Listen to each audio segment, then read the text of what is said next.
MCTV news కి స్వాగతం. నా పేరు విజిత. ముందుగా బులెటిన్ లో హెడ్లైన్స్. స్వాతంత్ర దినోత్సవం సందర్భంగా నిర్వహించనున్న ర్యాలీలో ప్రతి ఒక్కరూ భాగస్వామ్యం కావాలి. ఆర్డీఓ మురళి పిలుపు. మదనపల్లె సబ్ కలెక్టర్ కార్యాలయ సమావేశ మందిరంలో ప్రభుత్వ శాఖల అధికారులతో సమీక్ష నిర్వహించిన ఆర్డీఓ. దేశ విభజన సమయంలో జరిగిన భయానక సంఘటనలకు సంబంధించి ఫోటో ఎగ్జిబిషన్ ఏర్పాటు చేయడం జరిగింది. ప్రభుత్వ మహిళా డిగ్రీ కళాశాల ప్రిన్సిపల్ కృష్ణవేణి వెల్లడి. ఆజాదీ కా అమృత్ మహోత్సవ్ కార్యక్రమంలో భాగంగా ప్రతిరోజు అవగాహన కార్యక్రమాలు నిర్వహిస్తున్నామని వివరించిన ప్రిన్సిపల్. ఆజాదీ కా అమృత్ మహోత్సవ్ కార్యక్రమంలో ప్రతి ఒక్కరూ భాగస్వామ్యం కావాలని మదనపల్లె ఆర్డీఓ మురళి పిలుపునిచ్చారు. నేడు మదనపల్లె సబ్ కలెక్టర్ కార్యాలయ సమావేశ మందిరంలో అన్ని ప్రభుత్వ శాఖల అధికారులతో ఆర్డీఓ 12వ తేదీన జరగబోయే ర్యాలీపై సమీక్ష నిర్వహించారు. సందర్భంగా ఆర్డీఓ మాట్లాడుతూ మదనపల్లె పట్టణంలో 12వ తేదీన స్వాతంత్ర దినోత్సవాన్ని పురస్కరించుకొని భారీ ర్యాలీ నిర్వహించినట్లు తెలిపారు. అదేవిధంగానే ప్రజలు 12వ తేదీ నుండి 15వ తేదీ వరకు తమ ఇళ్లపై జాతీయ జెండాను ఎగరవేయాలని సూచించారు.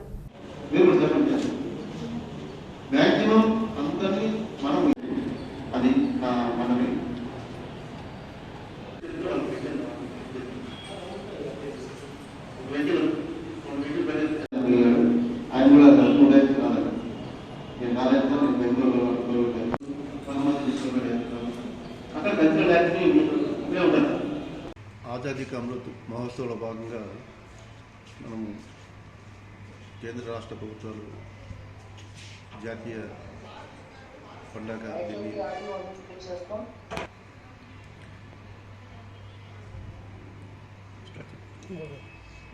కేంద్ర రాష్ట్ర ప్రభుత్వాల ఆదేశం మేరకు ఆజాదీ కా అమృత్ మహోత్సవ్ ఆగస్టు 2 నుంచి 15 తేదీ వరకు మొత్తం కంట్రీలో నిర్వహించడం జరుగుతుంది. ప్రతి ఒక్కరు కూడా భారతదేశంలో పుట్టిన ప్రతి ఒక్కరు కూడా జాతీయతను కాపాడే విధంగా 75 సంవత్సరాల స్వాతంత్రం వచ్చి మనకి పూర్తయింది కాబట్టి దీని భారీ ఎత్తున ప్రతి ఒక్కరూ దీంట్లో పాల్పంచుకోవాలన్నట్టుగా పిలుపుని ఇవ్వడం జరిగింది. అందులో భాగంగా మదనపల్లె పట్టణము అన్నిటికీ కొన్ని హిస్టారికల్ ప్లేసెస్ ఇక్కడే జాతీయ గీతాన్ని ఆలాపించడం జరిగింది, రచించి ఆలాపించడం జరిగింది. దాంతోపాటు మదనపల్లెకి ఒక మంచి పేరు ఉంది, మంచి వాతావరణం ఉండే స్థలమని. దీనిలో భాగంగా మనము జిల్లాలో జరిగే వివిధ కార్యక్రమాలతో పాటు మన డివిజన్ స్థాయిలో కూడా మదనపల్లె పట్టణంలో 12వ తేదీ 12/8/2022 తేదీ ఉదయం 8:30 నుంచి జెడ్పీ హై స్కూల్ నుంచి భారీ ర్యాలీ జాతీయ జెండాలతో వివిధ స్కూలు, కాలేజెస్, ప్రజలు అన్ని రకాల అసోసియేషన్స్లో కలుపుకొని దీన్ని భారీ ఎత్తున మనము ప్రోగ్రాం నిర్వహిస్తున్నాము. దీనిలో ప్రజలందరూ కూడా భాగస్వాములు కావాలా. ఆ రోజు నుంచి ప్రతి ఇంటి మీద జాతీయ జెండాను ఎగరవేయాలా. ఎక్కడైతే షాపులు, ఈ టెంపుల్స్, మసీదు, చర్చిలు అవి ఉన్నాయో, ఆఫీసులు ఉన్నాయో అంతా విద్యుత్ అలంకారాలతో లైట్లు వేసి ఒక మంచి వాతావరణంలో మన మదనపల్లె పట్టణం ఒక ఎక్కడా లేని విధంగా దీన్ని చేయాలని అందరినీ ప్రజల్ని కోరడం అవుతుంది.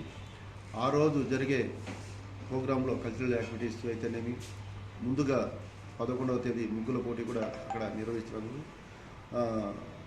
కాబట్టి ప్రజలు అందరూ పాల్గొనాలా, మహిళలు, పిల్లలు అందరూ పాల్గొనాలా. ముఖ్యంగా మీడియాని కూడా కోరేది ఏమంటే మీరు కూడా అందరికీ ప్రతి ఒక్కరికి ఈ జాతీయతను కాపాడే విధంగా వాళ్ళకి తెలియజేసి దాని ప్రాముఖ్యతను ప్రతి ఒక్కరిలో ఇనుమడింపే విధంగా అందరూ కృషి చేయాలని కోరుతున్నాం. అందరికీ లాస్ట్ పెట్టారు. సో అది ఒక చాలా మంచి శుభపరిణామం మేమనుకుంటున్నాం. మా డిపార్ట్మెంట్ ద్వారా వాళ్ళని ముందు వచ్చితే చాలా దూకుడుగా వెళ్ళే పరిస్థితి ఉంటుందని నేను అనుకుంటున్నాను. కాబట్టి వాళ్ళు లాస్ట్ వచ్చేది కరెక్ట్గా ఉంది. సో ఇవాళే ఆటో యూనియన్ నాయకులతో డ్రైవర్స్తో మీటింగ్ కండక్ట్ చేస్తాం సార్. ఈవినింగ్ కండక్ట్ చేసి వాళ్ళు ఈ మొత్తం ప్రోగ్రామ్ ఎంత డిసిప్లిన్గా ఉండాలి అనే దానిపైన చర్చ జరుపుతాం. అదేవిధంగా ఈ ప్రోగ్రామ్ మన ఇంట్లో ఒక సొంత ప్రోగ్రామ్ జరిగితే ఎలా ఫీల్ కావాలో ప్రతి ఒక్కరూ ఫీల్ కావాలి. ఇందాక ఒకసారి నా ప్రిన్సిపల్ గారు మొత్తం ప్రోగ్రామ్ స్టార్టింగ్ నుంచి ఎండ్ వరకు అందరం ఈ ప్రోగ్రామ్ సక్సెస్ చేసుకోవాల్సిన బాధ్యత మనందరిపైన ఉంది. రీసెంట్ గా రాయగఢ్ లో సక్సెస్ఫుల్ వాళ్ళు సక్సెస్ చేసుకున్నారు. సో మనం కూడా మన మదనపల్లి జ్యుడిషియల్లో ఈ సందర్భంగా దీన్ని గ్రాండ్ సక్సెస్ చేయాల్సిన బాధ్యత మనందరిపైన ఉంది. కాబట్టి తప్పకుండా నాకు అసైన్ చేసిన వర్క్ ఏదైతే ఉందో అందరినీ మానిటర్ చేసుకుంటూ జాగ్రత్తగా ఇక్కడ ఇస్తున్నటువంటి అనౌన్స్మెంట్ వెహికల్స్ అయితేనేమి మధ్య మధ్యలో స్టూడెంట్స్ నిలబెడుతూ వెహికల్స్ అడుగుతున్నారు, వాటి విషయంలో అయితే మేము జాగ్రత్తగా మానిటర్ చేసుకుంటూ ఎలాంటి తొందరపాట్లు లేకుండా ఈ ప్రోగ్రామ్ సక్సెస్ చేయడానికి నా వంతు కృషి చేస్తాం. ఇప్పుడు ప్లాన్ అట్రాక్షన్ తయారు చేసి ఏ అలాట్మెంట్ అనేది మన ఆర్టీఓ గారు చూడడం జరిగింది. ఏమైనా కూడా కానీ ఈ ప్రోగ్రామ్ సక్సెస్ కావాలంటే మన ఎడ్యుకేషన్ డిపార్ట్మెంట్ చాలా అట్లీస్ట్ 80 to 90% మందే ఉంటుంది. కాబట్టి అందరూ ప్రధాన ఉపాధ్యాయులు, ఆల్ కరస్పాండెంట్స్, మన ప్రైవేట్ స్కూల్ సంబంధించినటువంటి గవర్నమెంట్ స్కూల్ సంబంధించిన ఈ మీటింగ్ అయిపోయిన తర్వాత ఒక 5 నిమిషాలు అంటే మనం ఇచ్చినటువంటి ఆ వరకు అలాట్ చేసుకుంటూ పోతే సరిపోతుంది. కానీ ఈ మనం వేరే డివైడ్ చేయడం వల్ల డిస్టర్బ్ అయ్యే ఆస్కారం ఉంటుంది. ఈ వరకు కూడా ఈరోజు డిస్కస్ చేసుకున్నాం సార్. ఇంకోటి ఏమంటే టీమ్స్ మనం 8 to 9 లోపు ఇంటికి మనము మూవ్ అయిపోవాలంటున్నారు. కాబట్టి మనం కొద్దిగా అర్లీగా వచ్చి ఒక్కొక్క చోట ఒక స్కూల్ ఉంటే 1 by 1 ప్యానల్ నడపడానికి ఆస్కారం ఉంటుంది. అది ఏమాత్రం అంతా తెలిపిన తర్వాత మన ఈవినింగ్ లాస్ట్ లో యాడ్ చేయడానికి కొద్దిగా ఇబ్బంది అవుతుంది. నెక్స్ట్ సార్ చెప్పినట్టుగా చిన్నపిల్లలు మధ్యలో ఎవరైతే యాడ్ చేయాలనుకుంటున్నారో వాళ్ళు అక్కడ ఒక చోట నిలబడి ఈ పోలీస్ డిపార్ట్మెంట్ కానీ మనలో స్టాప్ చేసుకొని మధ్యలో వాళ్ళని యాడ్ చేస్తూ కంటిన్యూ చేసిన ఆస్కారం ఉంటుంది. సార్ చెప్పినట్టుగా మన పాఠశాలకు సంబంధించినటువంటి బ్యానర్ ప్రతి ఒక్క పిల్లలు యూనిఫామ్ లో ప్రతి ఒక్క ఫ్లాగ్ ఒక యూనిఫామ్ గా చేసుకుంటే బాగుంటుంది. అదే డిస్కస్ 1 by 1 ఫస్ట్ ఇంటర్మీడియట్ మన క్లాసులలో ఆ స్కూల్ వైజ్ మనం మూవ్ చేసిన కాకపోతే లేట్ అయితే మాత్రం మూవ్ అయిన తర్వాత మనం వస్తే కొద్దిగా డిస్టర్బ్ అయితే ఆస్కారం ఉంది. కాబట్టి మనము కొద్దిగా ముందుగా ప్లాన్ తయారు చేసుకునేసి అందరూ 8:30 లోపు అక్కడికి వచ్చేస్తే 1 by 1 లిస్ట్ పెట్టుకునేసి అక్కడ మనకు ఎన్సీసీ టీము, నెక్స్ట్ వచ్చి పీఈటీస్, నెక్స్ట్ వచ్చి పోలీస్ డిపార్ట్మెంట్ ఉంటారు. కాబట్టి మనం లిస్ట్ తయారు చేసుకుంటాము. వచ్చిన వాటికి ప్యానల్ నిలబెట్టేసి పూజ చేసి పెడతాము. నెక్స్ట్ వచ్చి కలెక్టర్ గారు, ఆర్టీఓ గారు పోయిందని బట్టి 1 by 1 యాడ్ చేస్తూ మనం పోయేదానికి ఆస్కారం ఉంటుంది. అది ఏమాత్రం డిస్టర్బెన్స్ అయినా కూడా చాలా ఇబ్బంది అయితే ఆస్కారం ఉంటుంది. కాబట్టి మనం అందరూ ఇలాంటి ప్రోగ్రామ్స్ ఎన్నో చేసినాం, మీకు అందరికీ తెలుసు. ఈ కార్యక్రమం అంతా మనం చేయడానికి దేశవ్యాప్తంగా జరుగుతుంది. ముఖ్యంగా సార్ ఆధ్వర్యంలో ఇప్పుడు మనకు 19 రకాల యాక్టివిటీస్ అన్ని కూడా ప్రతి ఒక్కరికి వాళ్ళకు సంబంధించిన డ్యూటీస్ అన్ని అసైన్ చేయడం జరిగింది. దీంట్లో ప్రతి ఒక్కరు ఇన్వాల్వ్ అయిపోయి అకౌంటబిలిటీ అనేది తీసుకుంటే కనుక ఖచ్చితంగా మన ప్రోగ్రామ్ ను మన ఢిల్లీ జరుగుతున్న రాష్ట్రంలో గొప్పగా సక్సెస్ చేసిన వాళ్ళు అవుతాము. సో ఇదంతా కూడా ఈ సార్ మన వెంకటేశ్వర సార్ చెప్పినట్టు కూడా సో అందరికీ టోటల్ గా అవేర్నెస్ క్రియేట్ చేసేదానికే దేశవ్యాప్తంగా ఈ కార్యక్రమాలు జరగడం జరుగుతుంది. సో కాబట్టి మనము ఎంప్లాయీస్ తరఫున అంటే అందరి కామన్ అయిన వరకు దీన్ని తీసుకెళ్లాలనే ఉద్దేశంతోనే ఈ కార్యక్రమాన్ని ఏర్పాటు చేసుకోవడం జరుగుతుంది. సో కాబట్టి ప్రతి ఒక్కరము మనకు అసైన్ చేసిన ఈ డ్యూటీస్ అన్నింటినీ అంకిత భావంతో, అకౌంటబిలిటీతో, టోటల్ 100% ఇన్వాల్వ్మెంట్ తో చేస్తే కనుక పక్కాగా 100% మనము మన కార్యక్రమాన్ని సక్సెస్ చేసి మంచి అవేర్నెస్ క్రియేట్ చేసిన వాళ్ళం అవుతాము. కాబట్టి అందరూ ఇన్వాల్వ్ కార్యక్రమం సక్సెస్ చేస్తామని హామీ ఇస్తున్నాం. మదనపల్లె మున్సిపాలిటీ పరిధిలో రోజురోజుకు మలేరియా, డెంగ్యూ కేసులు అధికంగా నమోదవుతున్నాయని మదనపల్లె మాజీ ఎమ్మెల్యే షాజహాన్ బాషా ఆందోళన వ్యక్తం చేశారు. నేడు మదనపల్లె పట్టణంలోని కాంగ్రెస్ పార్టీ కార్యాలయంలో ఆయన విలేకరుల సమావేశాన్ని నిర్వహించారు. ఈ సమావేశంలో కాంగ్రెస్ నాయకులు నాగూర్ వలీ, గిరీష్, ఇంతియాజ్ తదితరులు పాల్గొన్నారు. ఈ సందర్భంగా షాజహాన్ బాషా మాట్లాడుతూ తాను ఎమ్మెల్యేగా ఉన్నప్పుడు వర్షాకాలంలో మలేరియా, డెంగ్యూ వ్యాధులు ప్రబలకుండా పారిశుద్ధ్య చర్యలు చేపట్టడం జరిగిందన్నారు. ప్రస్తుతం మదనపల్లె మున్సిపాలిటీలో దోమల నివారణకు ఎటువంటి చర్యలు చేపట్టడం లేదని విమర్శించారు. ఇప్పటికైనా మున్సిపాలిటీ అధికారులు స్పందించి పారిశుద్ధ్య చర్యలు చేపట్టాలని, లేని పక్షంలో ఆందోళనలు చేస్తామని హెచ్చరించారు.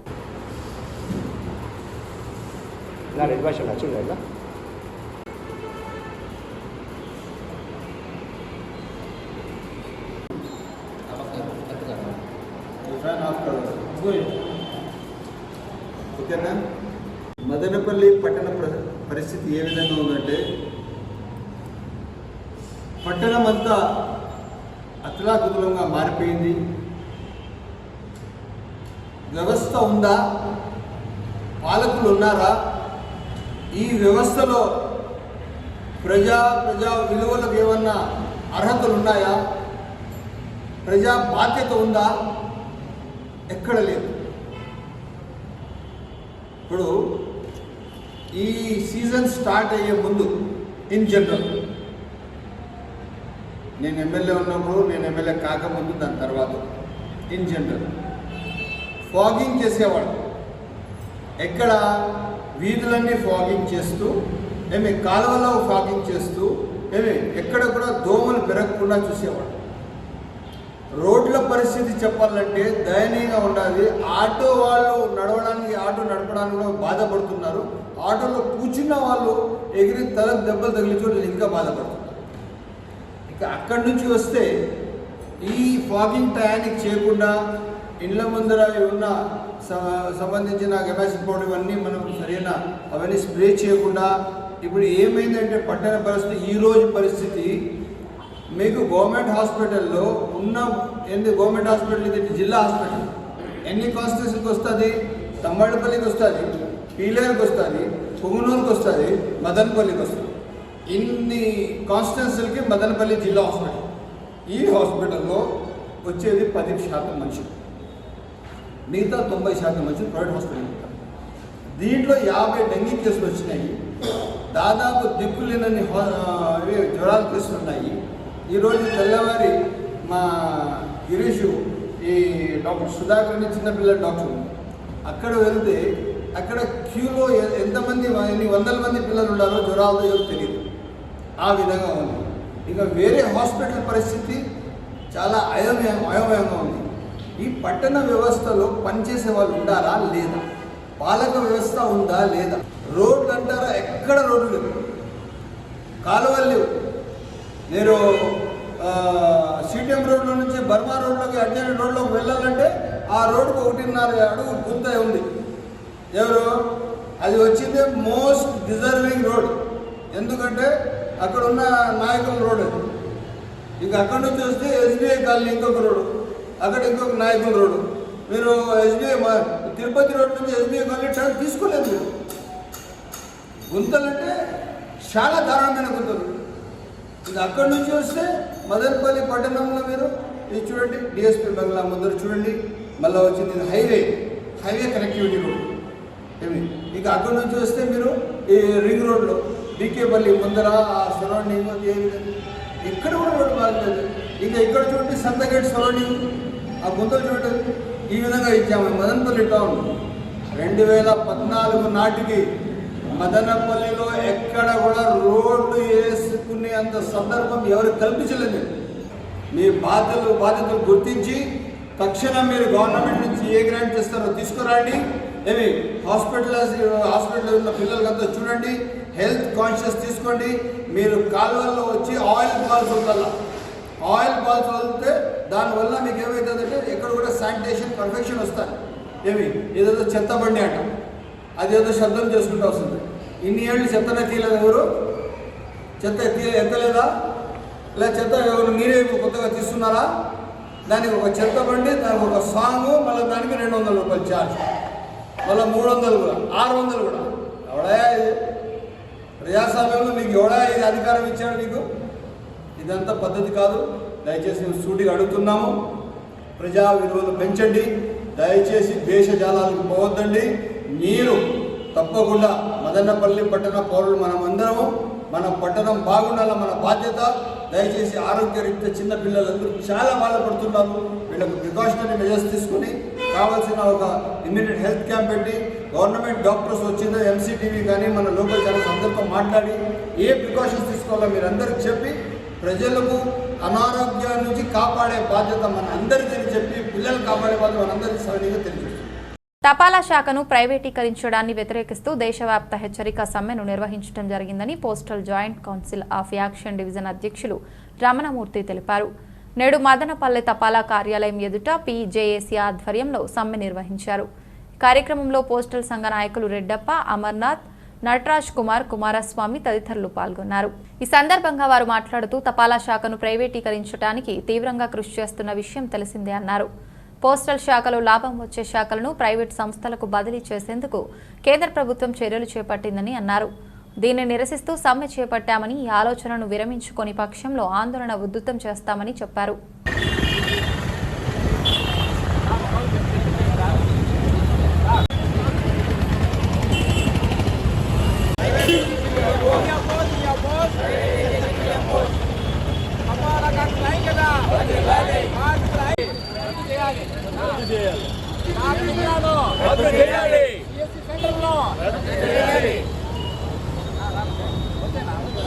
ఉద్యోగుల ఐక్యత ఉద్యోగుల ఐక్యత ప్రపంచ ఐక్యత కార్మికుల ఐక్యత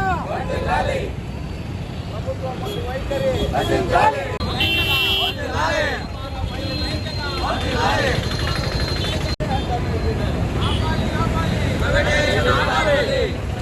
తపాలా వ్యవస్థ యొక్క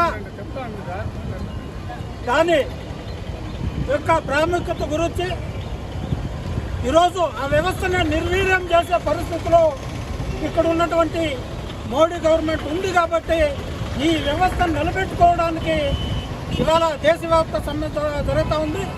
ఈ వ్యవస్థ భారతదేశానికి స్వాతంత్రం వచ్చిన తరువాత నిర్మింపబడింది కాదు.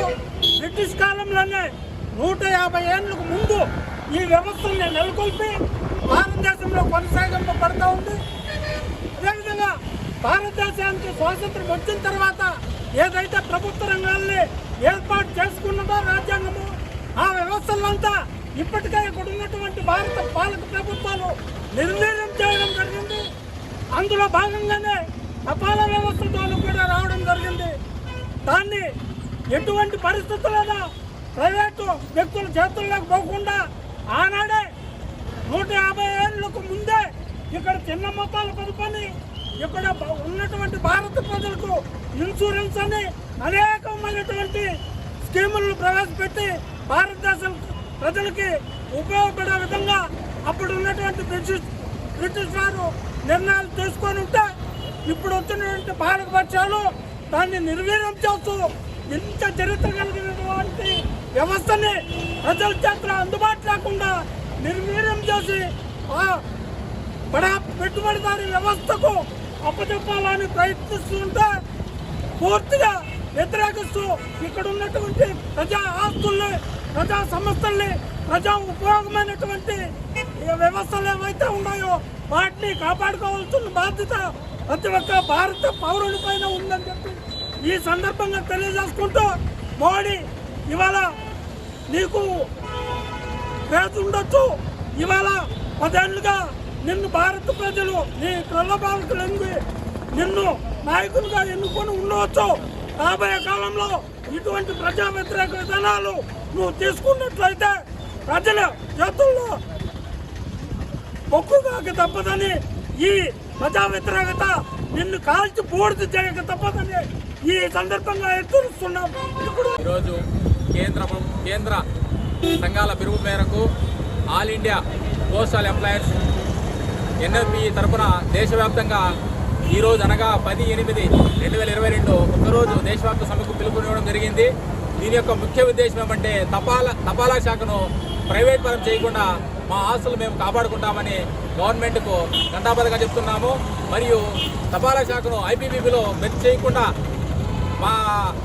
చేయకూడదని మరియు NPSను రద్దు చేసి పాత పెన్షన్ను కొనసాగించాలని మరియు డాక్ మిత్ర CSC సెంటర్స్ను వెంటనే రద్దు చేయాలని కోరుకుంటున్నాము. మరియు ఈ నోడల్ సెంటర్ను ఏదైతే parcel hub, speed post hub nodal సెంటర్ను పెట్టి పోస్ట్ మ్యాన్ స్టాఫ్ను తగ్గించదలుచుకున్నారో దాన్ని వెంటనే విరమించుకోవాలని కోరుకుంటున్నాము.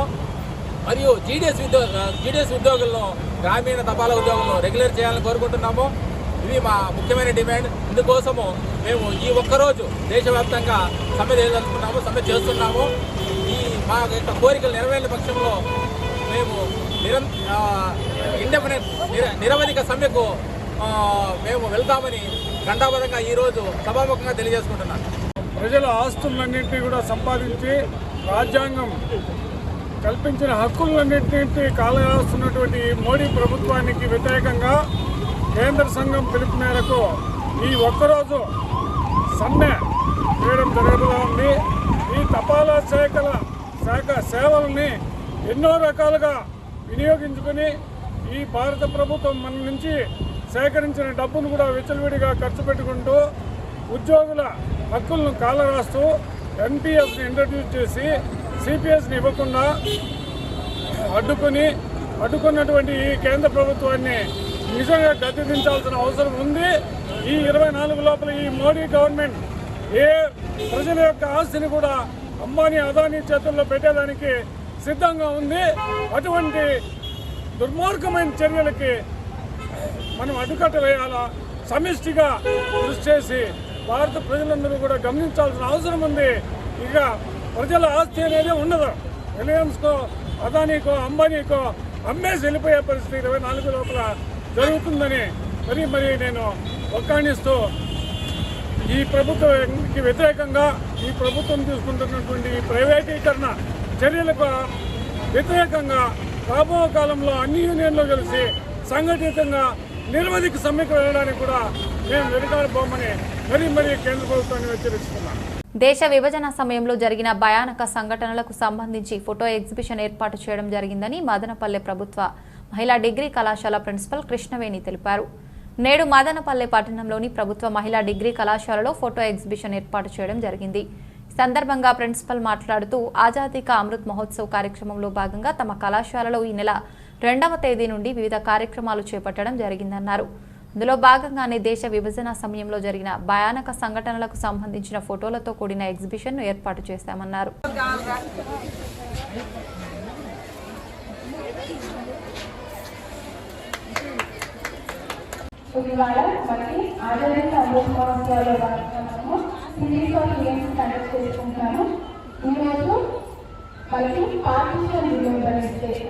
మన కళాశాల ప్రిన్సిపల్ మేడం గారికి అలాగే ఆర్టీసీ కార్యక్రమంలో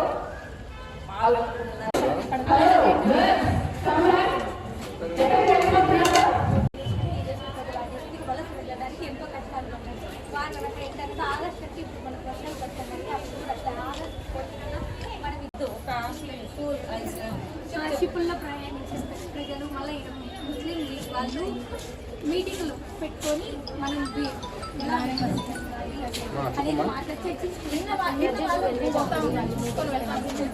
జరిగిందో అట్లాంటి డిజాస్టరే జరిగింది.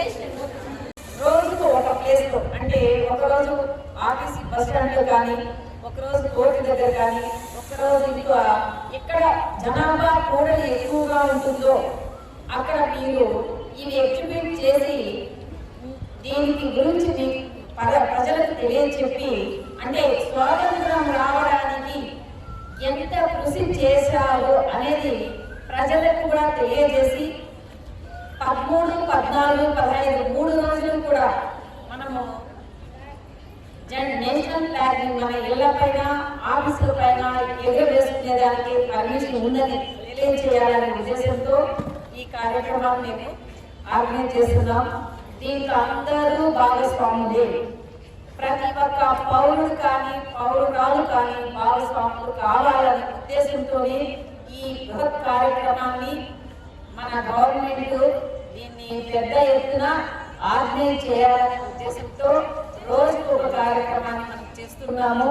ఇందులో భాగంగా మీకు తెలియజేయడానికి ఈరోజు ఇది చేస్తున్నాం. కాబట్టి మీరందరూ కూడా దీంట్లో పార్టిసిపేట్ చేసి అవేర్నెస్ అందరికీ కల్పించాలనే ఉద్దేశంతో చేస్తున్నాము. దీనికి మనకు ఏపీఎస్ ఆర్టీసీ డిపో మేనేజర్ గారు కూడా మనకు కొన్ని సహాయ సహకారాలు అందిస్తున్నారు కాబట్టి వాళ్ళని కూడా మేము ఇక్కడికి ఆహ్వానించాము. ఈరోజు మేనేజర్ గారు అందుబాటులో లేనందువలన అసిస్టెంట్ మేనేజర్ రెవెన్యూ మేడం గారు వచ్చారు. వాళ్ళ ఆఫీస్ తరఫు నుంచి కూడా సూపరింటెండెంట్ గారు వచ్చారు. వారికి కూడా మన కళాశాల తరఫున ఆహ్వానం అందిస్తూ ఈ కార్యక్రమాన్ని మనం ఇంకా ముందుకు తీసుకెళ్లాలని మన గవర్నమెంట్ ఇప్పుడు దాన్ని తెలుసుకొని ప్రజలందరికీ తెలియజేయాలనే ఉద్దేశంతో ప్రచారం పబ్లిసిటీ అనేది బాగా జరగాలని, దాని ద్వారా ప్రజలందరికీ తెలుస్తుంది ఎలా స్వాతంత్రం వచ్చింది అనేది, ఫ్రీడమ్ ఫైటర్స్ ఎంత కృషి చేశారు అనేది తెలుస్తుందనే ఉద్దేశంతో ఈ కార్యక్రమాన్ని నడిపించమన్నారు. అందులో భాగంగా మా ఆర్టీసీ మా డిపో మేనేజర్ గారు ఈ ఫ్లెక్సీ బ్యానర్స్ అంతా మీకు డొనేట్ చేసి మీలో మా అమ్మని కూడా కలుసుకున్నందుకు మేము చాలా సంతోషిస్తున్నాము. ఇంకా ఏమైనా ఉంటే కూడా మేము మీకు సహకరిస్తాము. భారతదేశాన్ని పాకిస్తాన్ భారతదేశమని 2 దేశాలుగా విభజించి వెళ్ళడం జరిగింది. సో ఇది ఎవరు కూడా మనము కోరుకోలేదు. చాలా మంది దేశ నాయకులు ఇది వ్యతిరేకించడం జరిగింది. కానీ బ్రిటిష్ వారి విభజించి పాలించే విధానం, వారి పాలసీ ఏంటి? Divide and rule. భారతదేశాన్ని విభజించి పాలించడం అనేది ముందు నుంచి బ్రిటిష్ వారి పాలసీ. ఆ పాలసీలో మొట్టమొదటిగా వారు బెంగాల్ యుద్ధంతో ప్రారంభించారు. బెంగాల్ని పెద్ద రాష్ట్రమైన బెంగాల్ని ముస్లిం జనాభా ఎక్కువగా ఉండే బెంగాల్ని 2 భాగాలు విభజించడంతో అక్కడి నుంచి 1909 భారత ప్రభుత్వం ఇండియన్ కౌన్సిల్ సార్ దాంట్లో కూడా ముస్లింలకి ప్రత్యేక రిజర్వేషన్ కల్పించింది. సో అప్పటి నుంచి నెమ్మదిగా హిందువుల్ని ముస్లింని వేరు చేయడానికి వారి నాటిన విత్తనాలు చివరికి దేశ విభజనకి కారణాలు. సో మనం చాలా మంది అనుకుంటూ ఉంటాం దేశ విభజన అనేది మరి కొంతమంది నాయకులు వారి భూదేశం కోసమో స్వార్థం కోసమో చేసిందని. కానీ అది బ్రిటిష్ వారి కుతంత్రం. బ్రిటిష్ వారి పాలసీ డివైడ్ అండ్ పాలసీలో భాగంగా దేశంలో 2 భాగాలుగా విడిపోవడం జరిగింది. అలా జరిగిన తర్వాత దేశ విభజన జరిగినప్పుడు అక్కడి ప్రజలు ఇక్కడికి, ఇక్కడి ప్రజలు ఇక్కడికి వలసపోవడం వల్ల ఎన్నో దుర్ఘటనలు జరిగాయి, ప్రతిశలాలు జరిగాయి. ప్రజలు ఎన్నో ఇబ్బందులు ఎదుర్కోవడం జరిగింది. ఎంతో మంది ప్రాణాలను కోల్పోవడం జరిగింది. సో వారందరికీ ఉపాధి నేర్పించాలనే ఉద్దేశంతో 3 రోజులు మనము పార్టీషన్ మెంబర్స్గా గుర్తుంచుకోవాలి. సో దానికి సందర్భంగా మనము అనేక కార్యక్రమాలు ఎగ్జిబిషన్ కాలేజీలో మాత్రమే కాదు పబ్లిక్ ప్లేసెస్ లో, పోస్ట్ ఆఫీస్ లోను, అలాగే ఎక్కువ రద్దీ ఉండే ప్లేసెస్ లో అన్ని చోట్ల కూడా ఎగ్జిబిషన్ కండక్ట్ చేయాలని మనము అనుకుంటున్నాము. సో దాని సందర్భంగా మనకి సహకరించిన ఆర్టీసీ వారికి ప్రత్యేక ధన్యవాదాలు. మనం ఇక్కడ ఈ సమావేశాన్ని ఏర్పాటు చేస్తున్నటువంటి వాటి గురించి ప్రతిరోజు మనం ఒక కార్యక్రమాన్ని మనం జరుపుకుంటున్నాం.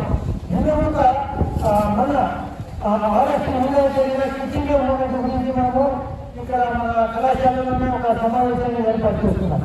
అలాగే డైలీ ఒక సమావేశాన్ని ఏర్పాటు చేస్తున్నాం. ఈరోజు ఇక్కడ చేసేటువంటి ఫోటో ఎక్కిస్తాను. అంటే మనము భారతదేశంలో పాకిస్తాన్ భారతదేశంగా 2గా విడిపోయినప్పుడు ఇక్కడ అరెస్ట్ ఏమేమి జరిగినాయంటే భయంకరమైనటువంటి సమస్యలు ఏమి జరిగినాయి అన్నటువంటిది బట్టి మనము గుర్తు చేసుకోలేని దినం అన్నమాట. అది ఆగస్టు 14వ తేదీగా గవర్నమెంట్ చెప్పడం జరిగింది, 14వ తేదీ జరుపుకోవడం జరిగింది. కాబట్టి 14వ తేదీ ఆగస్టు 14 జరుపుకోవాలని చెప్పేసి ఈ యొక్క జగన్ చూసేటువంటి అర్థమవుతుంది. ఆగస్టు 14 భారతదేశాన్ని అరెస్ట్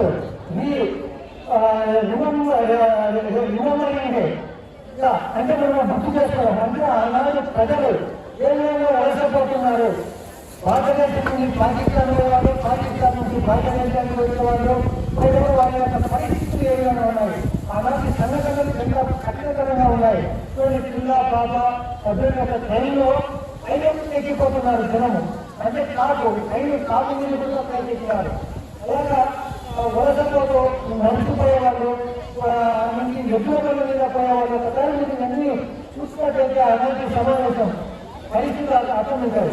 వాటి మౌంటుబడిన ఆధ్వర్యంలో విభజనకి ఏర్పడై భారతదేశంలో 2గా విడిపోయేటప్పుడు వాళ్ళు కూర్చున్నటువంటి సౌఖ్య సమావేశంలో సర్దార్ వల్లభాయ్ పటేల్, నెహ్రూ గారు, మౌంటుబటన్, మొహమ్మద్ ఇవన్నీ కూడా మీరు ఒక్కసారి వెళ్ళించిన ఫోటో వెళ్ళిన తర్వాత ఎందుకు వస్తుందని కళ్ళకు పెట్టినట్టు అలాంటి సంఘటనలు అన్నీ కూడా మనకు గుర్తుకొస్తాయి. ఆన్లైన్లో లోన్ యాప్స్పై ప్రజలు అప్రమత్తంగా ఉండాలని మదనపల్లె 2 టౌన్ సీఐ మురళీకృష్ణ విజ్ఞప్తి చేశారు. నేడు ఆయన ఛాంబర్ నందు ఎంసీటీవీతో మాట్లాడారు. సందర్భంగా సీఐ మాట్లాడుతూ ఇటీవల కాలంలో ఆన్లైన్ లోన్ యాప్ల ద్వారా రుణాలు పొంది వారి వేధింపులకు గురవుతున్న వారి ఫిర్యాదులు ఎక్కువగా వస్తున్నాయని పేర్కొన్నారు. ప్రజలు దయ ఉంచి ఇటువంటి ఆన్లైన్ యాప్ల ద్వారా రుణాలు పొంది ఇబ్బందులు ఎదుర్కోవద్దని హితవు పలికారు.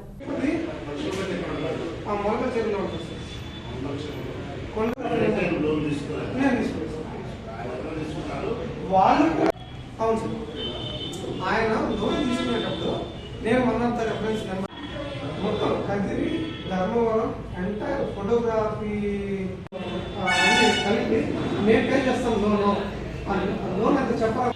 ప్రజలకి పోలీస్ శాఖ నుండి విజ్ఞప్తి ఏమంటే ఆన్లైన్ ఫ్రాడ్స్ అనేటివి చాలా ఎక్కువగా నమోదవుతున్నాయి.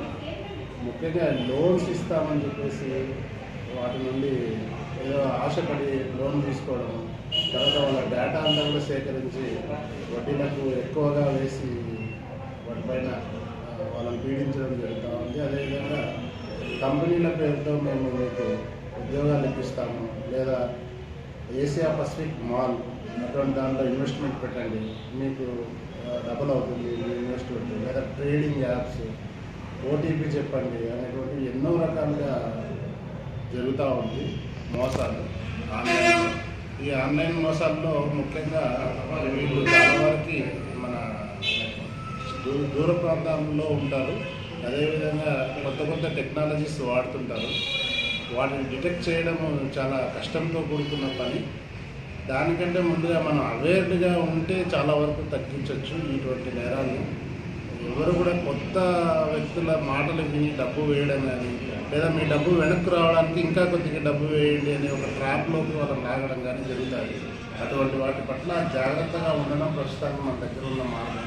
ప్రతి ఒక్కరు కూడా పోలీస్ శాఖకు సహకరించాలి. జరిగిన వెంటనే ముఖ్యంగా పోలీస్ స్టేషన్కి సంబంధించిన పోలీస్ స్టేషన్ కానీ, లేదా cyber crime cell number toll free number 1904 కానీ ఇమీడియట్గా చెప్తే కొంతవరకు డబ్బు రికవర్ అయ్యేటువంటి అవకాశం ఉంటుంది. అదేవిధంగా బ్యాంకు పనివేలు లేనప్పుడు ఇటువంటి ఫ్రాడ్స్టర్స్ టార్గెట్ చేస్తూ ఉంటారు. కాబట్టి ఆ పనివేలలో ఎటువంటి కాల్స్ వచ్చినా కానీ ఎవరు నమ్మకండి. వీలైనంత వరకు బ్యాంకు అధికారి యొక్క ఫోన్ నెంబర్ పెట్టుకుని వాళ్ళతో చెక్ చేసుకోవడం మంచిది. తర్వాత ఎక్కువగా డబ్బులు నగదు ఉంచుకోవాలనుకున్నట్టు దానికి ఓటీపీ వచ్చిన ఆన్లైన్ లేనటువంటి సిమ్లో అటువంటి డబ్బులు పెట్టుకోవాలి. ఎక్కువగా నెట్ బ్యాంకింగ్ లేని వాటిలో ఇటువంటి చిన్న చిన్న సలహాలు సూచనలు పాటిస్తే మన డబ్బు భద్రంగా ఉంటుంది. పోయిన తర్వాత చాలా కష్టంతో కూడుకున్న పని దాన్ని డిటెక్ట్ చేయడము, రికవరీ చేయడము చాలా ప్రయాసంతో కూడుకున్నది. కాబట్టి ప్రజలు అప్రమత్తత అనేది పాటిస్తే ఇటువంటి నేరాల నుండి మనం చాలా వరకు బయటపడవచ్చు.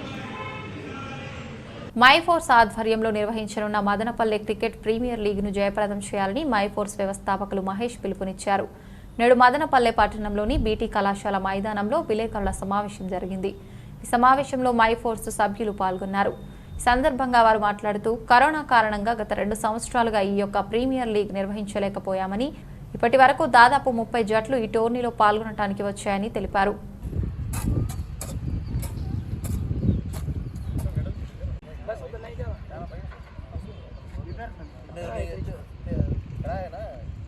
ఇట్లా తిరుక్కొని ఇట్లా తిరుక్కోరా, ఇంకా అట్లా వెనక్కిరా.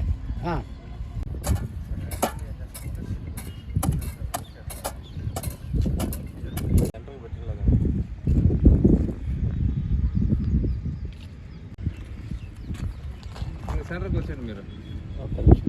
ఒక్క నిమిషం.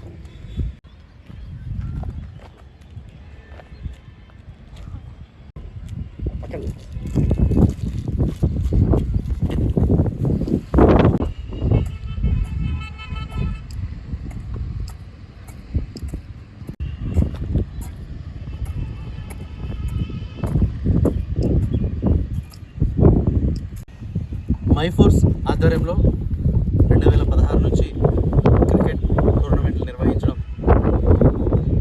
మైఫోర్స్ సంస్థ ద్వారా ఒక భాగం. ఈ